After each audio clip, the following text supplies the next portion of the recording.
March 20th, 2009. A calm Friday night surrounded Melbourne Airport, Australia. The sky was crystal clear, the wind was gentle, and the runway waited silently under the airport lights. Everything looked perfectly normal. But within the next few minutes, one tiny mistake would push nearly 300 lives to the edge of disaster. Emirates Flight 407 was preparing for a 14-hour journey from Melbourne to Dubai. On board were 257 passengers and 18 crew members, all expecting nothing more than a routine international flight. The aircraft assigned for the mission was the Airbus A340, a massive 4-engine wide-body aircraft built for long-haul operations. Because of the flight's duration, 4 pilots were assigned instead of 2. While the captain and first officer would handle takeoff and landing, the relief crew would take over during cruise, so the operating pilots could rest. According to Emirates procedures, even the relief pilots must remain involved during takeoff preparations, providing an extra layer of safety. That night, however, a crowded cockpit and a few seconds of distraction quietly started a chain of events that no one noticed. Inside the cockpit, the captain, first officer, 2 ground engineers, and 1 relief captain were all working together. The relief first officer couldn't even enter because there wasn't enough space and had to wait outside in the galley. The atmosphere felt relaxed. Conversations continued while checklists were being completed. Everything appeared normal. But aviation is a world where numbers decide life and death, and one wrong number was about to change everything. Before every flight, pilots calculate the aircraft's performance using an electronic flight bag, or EFB. This system determines the aircraft's required engine thrust, flap settings, takeoff speeds, and runway performance based entirely on the aircraft's weight. The first officer began entering the required data. The actual weight of Emirates Flight 407 was approximately 362 tons. But instead of typing 362, he entered 262. A simple typing error. Just 1 digit. A difference of 100 tons. The computer accepted the information without hesitation. Now it believed the aircraft was much lighter than reality. As a result, it calculated lower engine power, lower takeoff speeds, and reduced performance settings. Everything from that point forward was based on incorrect data. Imagine trying to move a fully loaded truck using the same power needed for an empty vehicle. That was exactly what was about to happen. The captain picked up the EFB to verify the calculations. He started reviewing the numbers. Then someone inside the cockpit spoke to him. For only a few seconds, his attention shifted. The verification stopped halfway. When he returned to the checklist, he unknowingly accepted the incorrect figures and entered them into the flight management computer.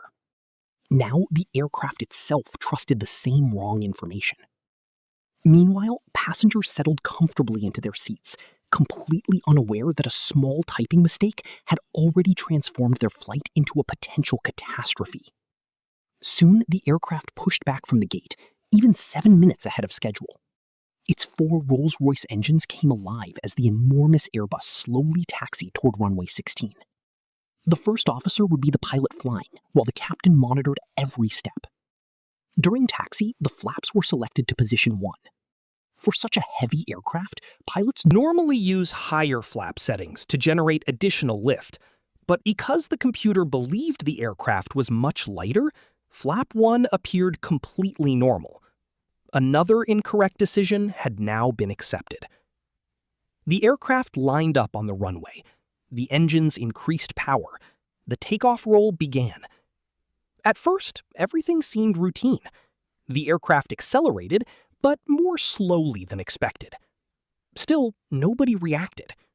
The Airbus A340 was already known for feeling heavy during takeoff, so the slow acceleration didn't immediately raise suspicion.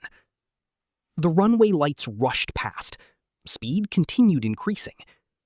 Inside the cockpit, every call-out sounded perfectly normal. But hidden beneath those numbers was a mistake that would soon push one of the world's largest passenger aircraft to the very edge of disaster. Massive Airbus A340 continued racing down Melbourne's runway. Every second, thousands of kilograms of fuel burned through its 4 Rolls-Royce engines, pushing the aircraft toward takeoff speed. Inside the cockpit, everything still appeared normal. The captain called out the increasing speeds, while the first officer kept his eyes fixed on the centerline. Soon, the aircraft reached V1. In aviation, V1 is known as the decision speed. Once an aircraft crosses this point, stopping is no longer the safest option. The only choice is to continue the takeoff. There was no turning back. A few moments later came the next call. Rotate. The first officer gently pulled the side stick backward. Nothing happened. The nose refused to lift. Thinking he hadn't pulled enough, he applied more pressure. Still nothing. The aircraft remained glued to the runway while continuing to accelerate at incredible speed. For a brief second, confusion filled the cockpit. The runway ahead was disappearing rapidly. Stopping was impossible. Continuing was the only option. The captain immediately realized something was wrong. Pull more. Pull more. The first officer pulled the side stick almost to its maximum position. Finally, the nose wheel lifted off the ground. For an instant, it looked like the aircraft was finally flying, but that relief lasted only a moment. The nose was in the air, yet the main landing gear was still firmly on the runway. The aircraft wasn't climbing, it was simply dragging itself forward. The flight instruments showed almost zero altitude gain. The enormous jet wanted to fly, but it simply didn't have enough speed or lift. Every meter of remaining runway became more valuable than the last. The first officer kept pulling with all his strength. The captain watched the rapidly approaching runway end. Then it happened. A violent scraping sound echoed through the aircraft. The tail slammed into the runway. Metal scraped against concrete at nearly 300 kilometers per hour. Bright orange sparks exploded behind the aircraft, lighting up the darkness. Passengers heard a terrifying grinding noise beneath their seats. Some looked through the windows and saw flashes of fire trailing behind them. Inside the cabin, the smell of burning insulation and hot metal began spreading through the air. The impact was so severe that the aircraft's flight data recorder broke loose from its mounting. The rear fuselage had suffered major structural damage. But the danger was far from over. The aircraft was still on the ground, and the runway was almost finished. Beyond the pavement lay open terrain, where any impact at this speed would almost certainly destroy the aircraft. In those critical seconds, the captain made a split-second decision. He pushed all 4 thrust levers to maximum power. The engines responded instantly. Every bit of available thrust was unleashed. The Airbus surged forward one final time. The tail continued scraping across the runway before finally lifting clear of the ground. At the very last moment, the main wheels separated from the surface. Emirates Flight 407 had escaped the runway, but it wasn't safely airborne. The aircraft climbed slowly and struggled to gain altitude, almost as if gravity refused to let it go. Then, another impact shook the aircraft. Its damaged tail struck a localizer antenna near the runway, tearing the rear section even further. Seconds later, it smashed through a runway light before finally climbing away from Melbourne Airport. Inside the cockpit, a warning message suddenly appeared. Tail strike. At the same time, air traffic controllers had already seen the shower of sparks during takeoff. They immediately radioed the crew, confirming what everyone feared. The aircraft had suffered a serious tail strike. The flight to Dubai was over. Now there was only one objective left: bring nearly 300 people safely back to Melbourne. The bus was finally in the air, but nobody inside the cockpit felt relieved. The aircraft was climbing slowly, carrying serious structural damage and more than 130 tons of fuel. Every pilot on board knew one thing. This aircraft was not going to Dubai. It had to return immediately. Air traffic control instructed Flight 407 to climb to 7,000 feet and proceed toward the sea, where it could safely dump fuel before landing. Inside the cockpit, silence replaced the earlier conversations. Every pilot understood how close they had come to disaster.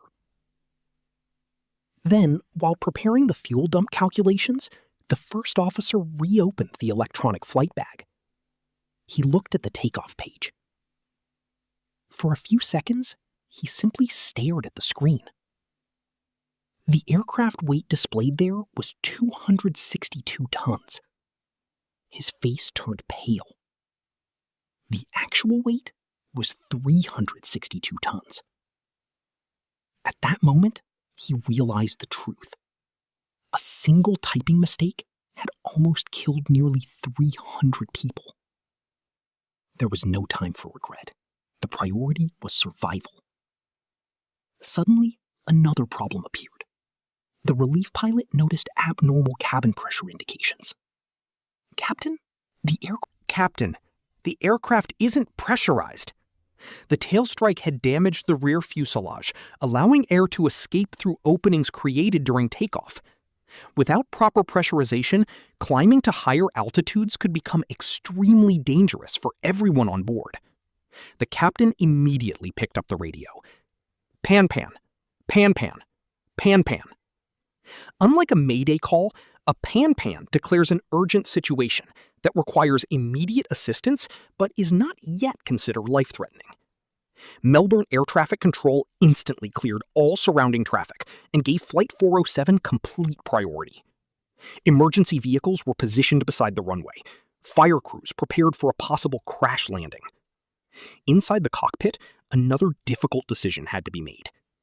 The aircraft's maximum safe landing weight was approximately 243 tons, but at that moment, it was carrying far more than that. Landing too heavy could overheat the brakes, collapse the landing gear, or cause the already damaged tail to strike the runway again. On the other hand, dumping too much fuel carried its own risk. If the first landing attempt failed and the aircraft had to go around, there might not be enough fuel left for another approach. It was a decision with no perfect answer. After carefully reviewing every option, the pilots chose a middle path. They decided to dump around 80 tons of fuel. Even after that, the aircraft would still be roughly 37 tons above the certified landing limit, but it would leave enough fuel for multiple landing attempts if necessary. This time, nobody wanted another mistake. The landing calculations were checked once, then checked again, and finally verified using the aircraft's performance manual instead of relying only on the electronic system. While the fuel slowly disappeared into the night sky, the crew finally understood how everything had gone wrong. The cockpit had been crowded. Ground engineers were moving in and out. Conversations interrupted critical checks. The relief pilots couldn't perform their normal cross-checks because there wasn't enough space. And since everyone regularly flew lighter Airbus aircraft, like the A330, the incorrect speeds and flap settings didn't immediately look unusual. One small distraction, one missed verification, one wrong number. Together, they nearly created one of aviation's worst takeoff disasters. But the biggest challenge was still waiting ahead.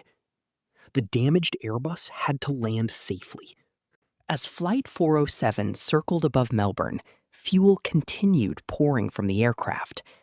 Minute by minute, the weight decreased. Below them, investigators were already finding pieces of the aircraft scattered near the runway. Broken metal fragments, damaged antennas, destroyed runway lights. The evidence clearly showed how violent the tail strike had been. Inside the cabin, passengers were becoming increasingly nervous. Many had heard the loud scraping noise during takeoff. Others had seen sparks shooting from beneath the aircraft. The captain finally addressed everyone on board. In a calm voice, he explained that the aircraft had experienced a tail strike during departure and would be returning to Melbourne as a precaution. Despite his reassurance, fear continued spreading through the cabin. Flight attendants began preparing passengers for a possible emergency landing. Meanwhile, fuel dumping continued over the sea. For a short time, it seemed the situation was stabilizing. Then, everything changed again. As the aircraft descended toward Melbourne, a strange rumbling sound was heard from the rear section. Moments later, the cockpit phone rang. The lead flight attendant sounded frightened. "Captain, we can see smoke in the rear cabin." The cockpit instantly became silent. Smoke inside an aircraft is every pilot's nightmare. Nobody knew whether it was a fire, damaged insulation, or something even worse. But one thing was certain. There was no more time. The crew immediately terminated the fuel dump. Any thought of waiting was gone. Flight 407 needed to land now. The pilots informed air traffic control that they were returning immediately.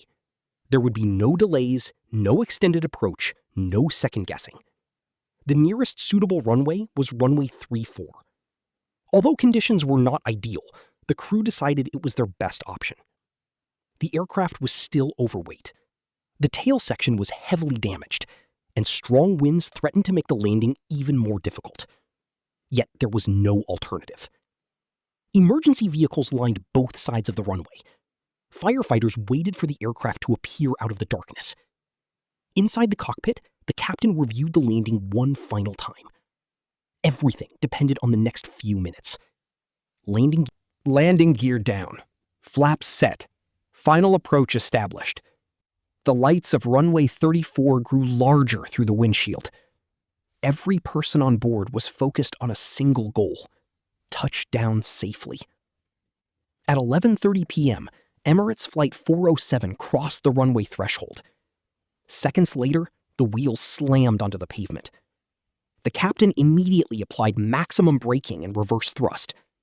But for a terrifying moment, the aircraft didn't seem to slow down. The first officer repeatedly called out the speed.